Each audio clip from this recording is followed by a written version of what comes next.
we both have our hardships. Um, Okay. Again, the human condition. Right. We were made to work. We were made to have, effort put in. We were made to have things that go our way and don't go our way. Mhm. And I really don't think there's one over the other.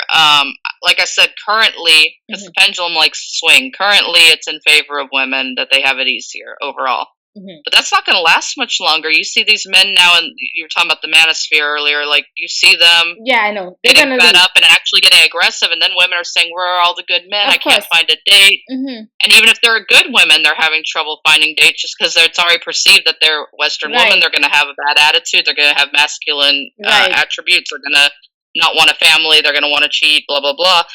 Um, Passport so I feel like bros. it's only a matter of time before it starts swinging against us I again, agree. because Yeah, that's what women will happens when have. you get the power and you abuse it. Mhm. Yeah. Okay. Yeah, I agree. I agree. Okay. Okay. What do you think are the main issues that face men today? Oh, definitely the family courts. If I could just like pinpoint one, that would be a huge one. Mhm. Because a lot of the ones people talk about, I don't see it changing anytime soon. Like, oh, they're higher risk of being attacked or in public, or if there's going to be a violent crime, it's going to be committed against. And I don't see that changing. That's been throughout history. Mhm. Is it unfortunate? Yes. Is it a way that they have a disadvantage? Absolutely. But there are things we could change, like just automatically assuming the woman is going to be the better caretaker for the children. I've seen men lose custody of their kids to a woman who just completely abused her power, or told lies, told completely, oh, he was abusive, he was this, he was that, just because they want to get money and they want them to see the kids as little as possible. Mhm. And it's really horrible. I've known men who have killed themselves because the loss of their child was so great. People think almost stereotypically that the man's probably like, oh, thank goodness I'll have to take care of that kid, not my problem. But Mhm. that's very rarely the case. Men are actually a lot more emotionally invested in their children than society gives them credit for. Right. Yeah. And losing access to their children is just, horrible. Mhm. And unfortunately, everyone jumps to society's painted picture of, well, what if the man was abusive? Well, what if he was cheating? Well, what if? Mhm. But it's like, yeah, does that exist? Yes. Is that the case every time? No. More often than not, And what if because the women woman? It know could have go that both power. ways, right? And it can go both Right? ways. What if the woman Yeah. wasn't good? Who knows?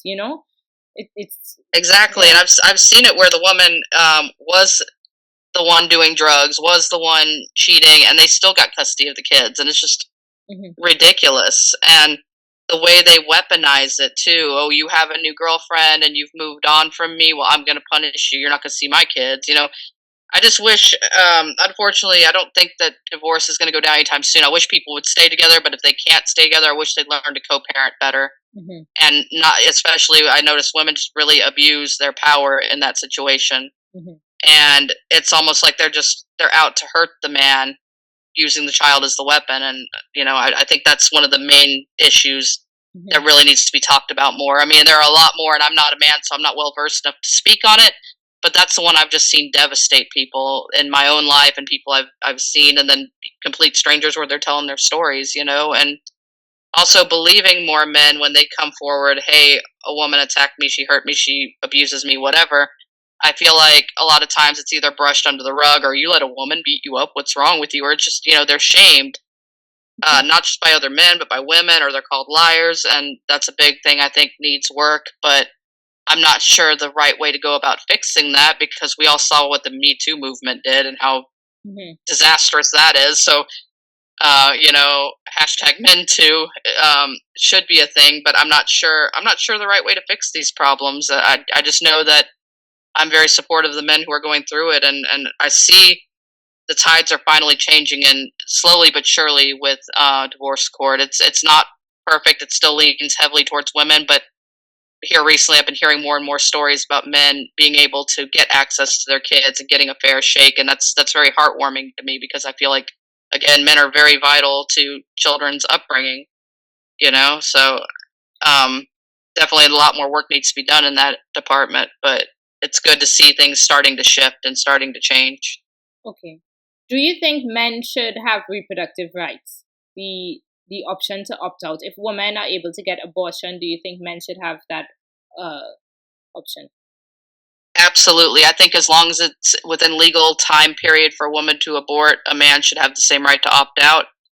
But unfortunately, that's not even a perfect solution because a lot of women will hide their pregnancy, not say anything. The man didn't even know until suddenly he's getting served, Oh, papers okay. for a DNA test. So there's not a good solution for that, but I definitely think that that is a step in the right direction.